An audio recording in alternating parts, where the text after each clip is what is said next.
السلام علیکم and welcome to پی جے میز آفیشیل یوٹیوب چینل۔ پاکستان میں سب سے بڑی جو مار ہم کھاتے ہیں اس ملک میں، اور آپ نے میرے کئی انٹرویوز میں نے دیے بھی ہیں اور لیے بھی ہیں، ہم مار کھاتے ہیں تعلیم پہ۔ وہ کیوں کھاتے ہیں؟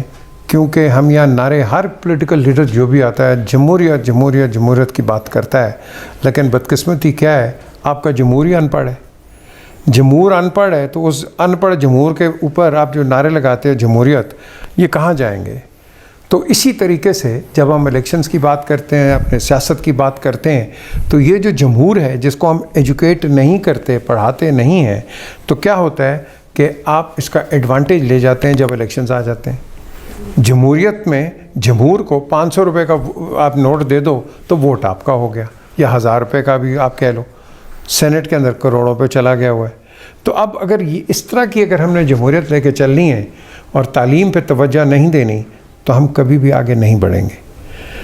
آج میرے ساتھ جبران بٹ ہیں، یہ ایک ایسی موومنٹ کے بانی ہیں، پروگریسو ایجوکیشنل موومنٹ، اور میں کہوں گا کہ وہ تو اپنی جگہ ہے، بٹ یہ ہے ایک ایجوکیشنل ایکٹیوسٹ۔ یہ میں ان کو ایک ٹرمینالوجی دوں گا کہ بھائی کوئی نہ کوئی تو اٹھ رہا ہے اور ایجوکیشن یا تعلیم کے متعلق بات کر رہا ہے۔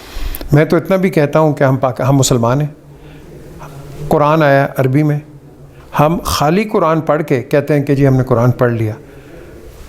ایک جب آپ کے پاس ہمارا ایک جو مذہب ہے جو اس کے اندر کہتا ہے کہ آپ کا حساب عمل اور اعمال سے ہوگا، تو ہم قرآن پہ اگر عمل نہیں کریں گے سمجھ کے، تو پھر اعمال آگے کیسے آئیں گے؟ اب یہ بڑی میں نے گہری بات کی ہے۔ تو جب تک ہم قرآن کو سمجھیں گے نہیں، تو اس طرح ہے کہ آپ جرمن میں کوئی بات پڑھ رہے ہیں، انگریزی میں کر رہے ہیں، اس طرح کر رہے ہیں۔ تو یہ ایک سمپلی کیونکہ تعلیم، اور اس تعلیم کو ہم آگے کیسے لے کے چلیں گے؟ ایک موومنٹ جو جبران نے کی ہے، ذرا ان سے پوچھتے ہیں، کیوں جبران یہ بتائیں کہ ایجوکیشن کے لیے ہر جگہ ایک میں کہتا ہوں عذاب ہے۔ غریب آدمی ایجوکیشن لے نہیں سکتا، جی بالکل، اور عوام ہماری زیادہ غریب ہے، جی بالکل، وہ پیسے دے نہیں سکتا۔ ٹیچرز آپ ان کو پیسے دیتے نہیں ہیں، جی بالکل، اور پھر آپ ان سے ایکسپیکٹ کرتے ہیں کہ ورلڈ لیڈرز بنائیں۔ جی بالکل۔ تو یہ بتائیں ہم اس سارے نظام کو کیسے ٹھیک کریں؟ جی بسم اللہ الرحمن الرحیم، بہت شکریہ آپ کا کہ آپ نے ایک ایسے طبقے کی بات کی ہے جو خود بھی نہیں بولتا اور کوئی بولنا چاہے تو انہیں کوئی بولنے بھی نہیں دیتا، تو بہت شکریہ آپ کا۔ دیکھیں، تعلیم تو ایک ایسی چیز ہے کہ ہم سنتے آئے ہیں، بچپن سے پڑھتے آئے ہیں کہ جو قومیں ہیں وہ ایجوکیشن سے ہی بنا کرتی ہیں۔ ہمیشہ جو نیشنز ہیں ان کی جو بلڈنگ ہے، ان کی بنیادیں، ان کی کنسٹرکشن، وہ ایجوکیشن کے تھرو ہوتی ہے۔ اور ہمارے لیے بہت انفارچونیٹ بات یہ ہے کہ ہمارا جو ایجوکیشن سسٹم دہائیوں سے رائج ہے وہ بہت فلاز سے بھرا ہوا ہے۔ یعنی آپ یہ دیکھیں کہ ایک ایجوکیشن سسٹم ایسا ہے کہ اگر آپ مدرسے میں بچے کو ڈالتے ہیں تو اس کو ABC 6ٹھی جماعت میں جا کے پڑھتا ہے۔ اچھا، اگر آپ بچے کو A لیولز اور O لیولز میں ڈالتے ہیں تو وہ انگریزی بولنے میں تو ٹھیک ہے، اس کو دین کی بنیادی چیزوں کا نہیں پتہ۔ یعنی کہ ایسا ڈیوائیڈڈ ہم خود طبقہ پیش کرتے ہیں کہ ہم ان کو کسی ایک پیج پہ قوم بنا ہی نہیں سکتے، کیونکہ ہمارا جو کریکولم ہے، ہمارا نصاب، وہ بالکل ڈیفرنٹ ہے، مدارس کے اندر بالکل اور ہے۔ O لیولز A لیولز جو کیمبرج سکولز ہیں ان کا بالکل الگ ہے، جو میٹرک کا سسٹم ہے وہ بالکل متفرق ہے۔ پھر ہمارا طبقاتی نظام تعلیم ہے، آپ کے پاس پیسہ ہے تو آپ اچھے اسکول میں بیٹھ کے پڑھیں گے، اور اگر آپ کا بیڑا جو باپ ہے وہ ریڈی بان ہے، وہ فروٹ بیچتا ہے، تو آپ ٹاٹ پر بیٹھ کر پڑھیں گے، اور آپ کا باپ اگر اس سے بھی کمزور ہے مالی لحاظ سے تو آپ نہیں پڑھیں گے، آپ بھی چائلڈ لیبر میں سے لاکھوں بچوں میں سے ایک ہوں گے۔ تو ایک تو یہ پہلے سے ہمارے ایک ایجوکیشن سسٹم کے اندر فلاز موجود تھے۔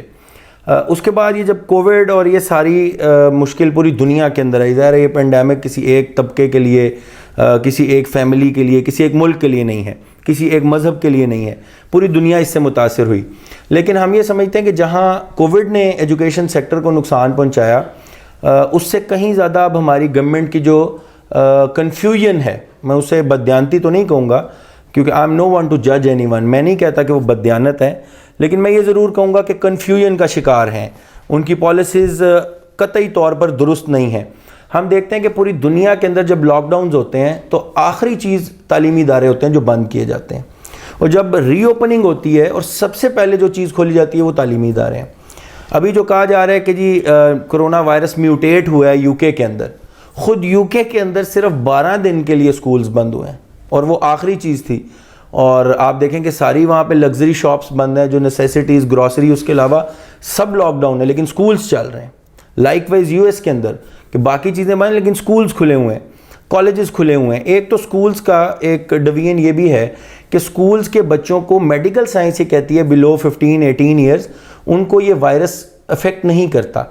جو دلیل ہمیں سننے کو ملتی ہے وہ یہ کہ بچے پوٹینشیل کیریئرز. اچھا, یہ بڑا ایک میں کہنا چاہتا ہوں کہ مزے کا خیز قسم کی بات ہے کہ بچہ پوٹینشیل کیریئر ہے, یعنی بچے کو کوئی ڈائریکٹ خطرہ نہیں ہے, ڈائریکٹ تھریٹ نہیں ہے, بچے کو کوئی افیکٹ نہیں ہوگا, لیکن وہ کیری کر کے اپنے گھر لے جائے گا, اپنے ماں باپ, بہن, بھائی.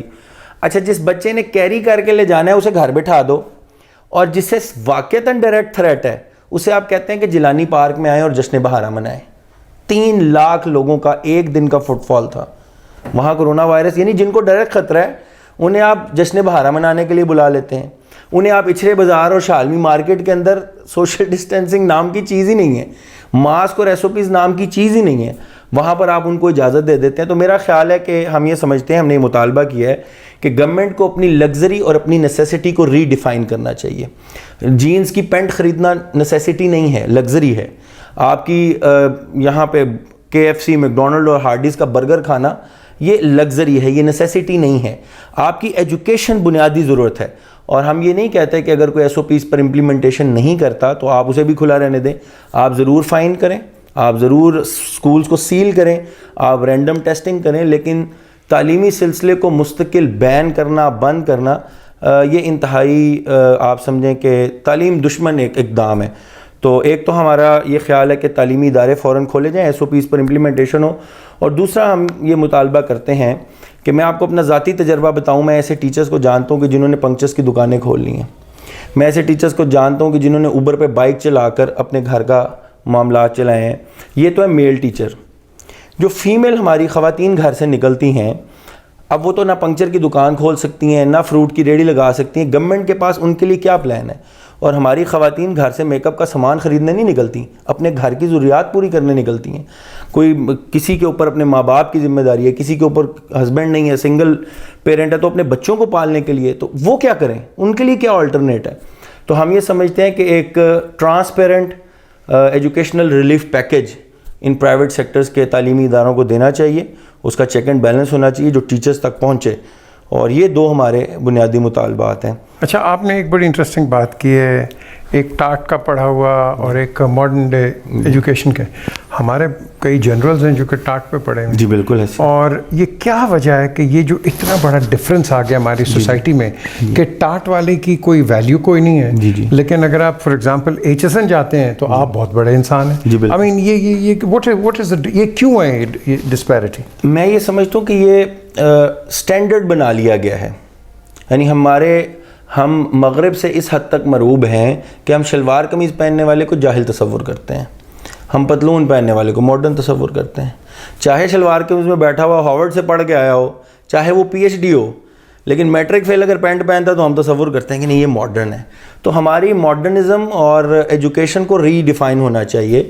اور یہ بات بالکل ٹھیک ہے, آپ نے جرنیل کہا, آپ بڑے بڑے بیوروکریٹس کی بات کریں, سیاستدان کی بات کریں, آپ کو اکثر لوگ جو پاکستان کو سرو کرتے ہیں وہ آپ کو انہی اسکولوں سے ملیں گے. جو ایسے اداروں میں پڑھتے ہیں جن کا آپ نے ذکر کیا, وہ انہی کے لیے وہ بہت تیار ہوتی ہے جو باہر جا کے پھر انہی کی خدمت کرتی ہے. وہ پاکستان کے نہ اقبال سے وابستہ ہوتے ہیں, نہ پیٹریوٹزم ان کے دل کے اندر اترتا ہے, اور پھر وہ نہ پاکستان کی خدمت کا جذبہ ان کے دل کے اندر آتا ہے. تو میں یہ سمجھتا ہوں کہ یہ ایک ہمیں اس کو ختم کرنا چاہیے پوری دنیا میں. جو آپ نے پہلے بات کی کہ کسی نے بھی پوری دنیا کے اندر کسی اور زبان میں ترقی نہیں کی. مجھے اللہ نے موقع دیا, میں اس ملک سے باہر گیا, ہم جرمنی میں تھے, ہم نے انگریزی میں اس سے رستہ پوچھنا چاہا, اس نے منہ دوسری طرف پھیر لیا. یعنی اتنی وہ ان کو اپنی زبان کے اوپر وہ ہے, ابھی ہم نے نہیں کسی اور زبان میں بات. پوری دنیا کے اندر چائنا PhD کرواتا ہے, چائنیز میں کرواتا ہے. جرمنی کے اندر جرمن لینگویج کے اندر PhD ہوتی ہے.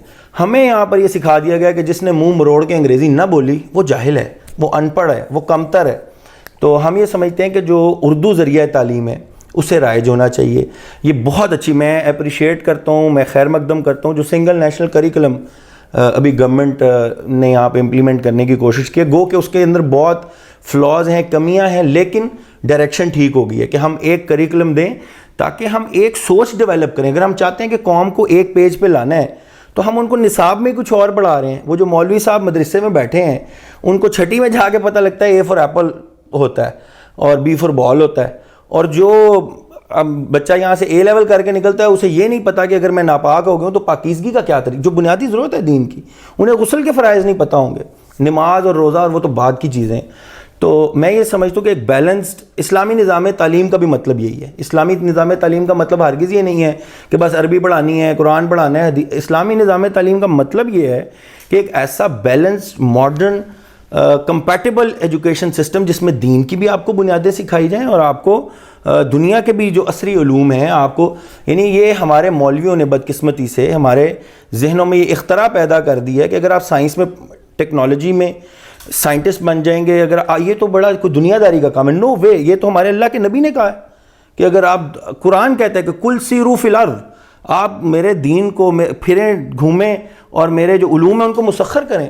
تو یہ جو ہماری بدقسمتی سے انفارچونیٹلی جو ایک طبقہ ہے مذہبی طبقے کے اندر جو فرقہ واریت کا علم بردار ہے, انہوں نے یہ اختراع ہمارے لوگوں کے اندر ڈالی ہے. اس کو بھی نگیٹ کرنے کی ضرورت ہے, لیکن میں سمجھتا ہوں کہ یہ سارے اقدام آپ کے اور میرے سوچنے سے زیادہ گورنمنٹ کے سوچنے سے ہوتے ہیں, کیونکہ اللہ کے نبی صلی اللہ علیہ وسلم نے بھی جب نظام قائم کیا تھا, جب تک سٹیٹ قائم نہیں ہوئی تھی مدینہ کی, تو چوری کی سزا نہیں ہوتی تھی. اس سٹیٹ قائم ہونے سے پہلے اس کے اوپر سزائیں نہیں ہوتی تھی. یہ سٹیٹ کے قائم ہونے کے بعد سٹیٹ نے یہ سارے رولز اینڈ ریگولیشنز اور شریعت امپلیمنٹ ہوئی. مکے کے اندر ایسا نہیں تھا. لیکن یہاں ایک اور جو چیز آتی ہے جبران کہ آپ کی پروگریسو ایجوکیشن پہ اوکے بڑی زبردست موومنٹ ہے, good, I hope you do well. لیکن یہاں جو ہم نے اسکیمز بنائے ہوئے ہیں کہ جس کے 2 بیڈروم کا گھر ہے اس نے اسکول کھول دیا ہے, جی جی, بچے فزیکل ایکٹیویٹی کوئی نہیں, بالکل. اور جو اسکولز ہیں جو فیس لیتے ہیں, آپ کی ایوریج ہے کتنی ہے, 35,000 40,000, آپ کا فیس 40-50,000 ہے. تو مجھے بتائیں یہ فیملی چلے گی کیسے, ایجوکیشن آگے کیسے جائے گی؟ جی, ویسے میں یہ گزارش کروں, ہم نے ایک پچھلے دنوں اسٹیٹسٹکس لیے تو ہم بھی خود بھی بڑے حیران ہوئے. 95% جو تعلیمی ادارے ہیں ان کی فیس 15,000 سے کم ہے. 70% سے کے قریب تعلیمی ادارے ہیں جن کی فیس 5,000 سے کم ہے. بیکن ہاؤس جائے نا ذرا, وہ اسی 5% میں آتے ہیں اور اسی 30% میں آتے ہیں. تو ظاہر ہے بیکن ہاؤس, ایل جی, ہم کسی ادارے کے اوپر کوئی ٹونٹ نہیں کرنا چاہتے, لیکن یہ ایلیٹ کلاس کے سکولز ہیں, لیکن اس میں تعداد کم ہے, اس میں تعداد بہت تھوڑی ہے. اور اس کو ریگولیٹ کرنا بھی گورنمنٹ کا کام ہے کہ جس طرح آپ نے سنگل نیشنل کریکولم کو کیا, آپ ایک ویسے تو یہ گورنمنٹ کا کام ہے. دیکھیں آئین یہ کہتا ہے شیلٹر, آپ کا صحت اور آپ کی ایجوکیشن, یہ کانسٹیٹیوشنلی گورنمنٹ کی ذمہ داری ہے. اچھا, جہاں پر پاپولیشن بہت زیادہ ہوتی ہے تو پھر پرائیویٹ سیکٹر اپنا ان پٹ دیتا ہے اور گورنمنٹ اسے آپ سمجھیں سبسیڈائز کرتی ہے, اسے پروموٹ کرتی ہے, اسے ہیلپ آؤٹ کرتی ہے.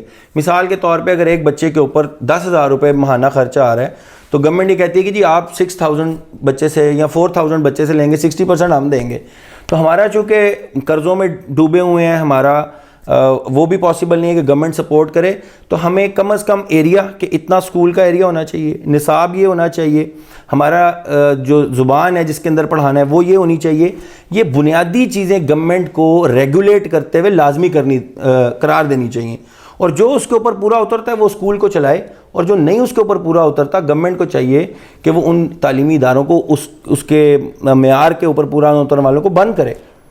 فائنل کوشچن یہ مجھے بتائیں کہ دیکھیں ہر چیز بکتی ہے ایک پیکج کے ساتھ. جی بالکل. جس کا نام ہے HSN بکے گا, جس کا نام ہے کیتھیڈرل بکے گا, تو جس کا نام ہے الادیتا کے پاس اس کو وہ جب جائے گا کہ جی میں الادیتا اسکول سے پڑھا, میں نام لے رہا ہوں ویسے ہی, کوڈ بی اینی تھنگ, اس کو وہ کیسے ایسی امپورٹنس دے گا؟ کیونکہ آپ کا وہ امپریشن ہی یہی ہے کیونکہ الادیتا سے تو یار یہ بیکورڈ لوگ ہیں, غریب لوگ ہیں, ان کا کیا. سو یہ جو کمپیٹیٹیو ایج ہے, کیونکہ آپ نے 50,000 یہاں دیے یا 20,000 دیے, اس نے 2,000 دیے, تو 2,000 اور 20,000 آپ اس کو کیسے کمپیئر کرو گے؟ Because at the end of the day جب آپ پریکٹیکل لائف میں جاؤ گے وہاں تو آپ کو یہ نہیں پوچھیں گے کہ تم نے پڑھا کیا ہے, وہ کہیں گے مجھے پریکٹیکلی بتاؤ تم کرو گے کیا. اچھا, اس میں میرا نقطہ نظر یہ ہے کہ ان کی فیلڈز ہی ڈیفرنٹ ہیں. جنہوں نے 50,000 دے کے پڑھنا ہے وہ یہاں پہ کمپیٹ ہی ان لوگوں کے ساتھ نہیں کرتے. ان کا مقابلہ ہی نیو یارک میں ہے, ان کا مقابلہ ہی لندن میں ہے, ان کا مقابلہ ہی لاس اینجلس میں ہے, ان کا مقابلہ ہی نیدرلینڈ میں ہے. وہ پاکستان کے ریلوے میں بھرتی ہونے آئے گا ہی نہیں. کمپٹیشن تو وہاں ہونا ہے نا. آپ ریلوے دیکھ لیں, آپ آرمی دیکھ لیں, آپ ایئر فورس دیکھ لیں, آپ وابڈا دیکھ لیں, یہاں آپ کو کوئی ملتا ہے چسن کا؟ بہت کم. کوئی جس کو باپ سے وراثت کے اندر پیٹریوٹزم مل جائے کہ نہیں پاکستان کی خدمت کرنی ہے. ورنہ یہ لوگ یہاں کے لیے نہیں بنے تو ان کا کمپٹیشن بھی نہیں ہے. ان اداروں کے لیے اللہ دیتا سکولز ہی چلیں گے, اللہ دیتا چلیں گے, اللہ محمد چلیں گے, اسی قسم کے چلنے ہیں. تو انہی کے درمیان کمپٹیشن ہوتا ہے, اور ان میں جب آپ گورنمنٹ ریگولیٹ کر دے گی تو جو اس میں اس کمپٹیشن میں بہتر پرفارم کرے گا وہ سروائیو کرے گا. Jibran, thank you very much for your time. یہ تھے جبران بٹ, آپ نے سنا ان کی باتیں. ایک پروگریسو موومنٹ ہے, شکر ہے کہ وہ ایجوکیشن پہ بات کر رہا ہے. یہ تو میرا خیال ایک انٹرویو میں کسی نے مجھ سے پوچھا تھا, وہ 1940s کے اندر علی گڑھ موومنٹ کی ایک بات چلی تھی, تو میں نے اس وقت بھی یہ کہا کہ بھائی آج کی بات کرو, آج ہم کیسے آگے چلنا ہے. تو آئی تھنک ایک ہی طریقہ ہے کہ اندر سے ہی لوگ نکلیں گے, یہیں سے ہم اپنے آپ کو ریفارم کریں گے, اور یہیں سے ہم اپنے آپ کو آگے لے کے چلیں گے. Look after yourself, look after the interest of Pakistan. خدا حافظ.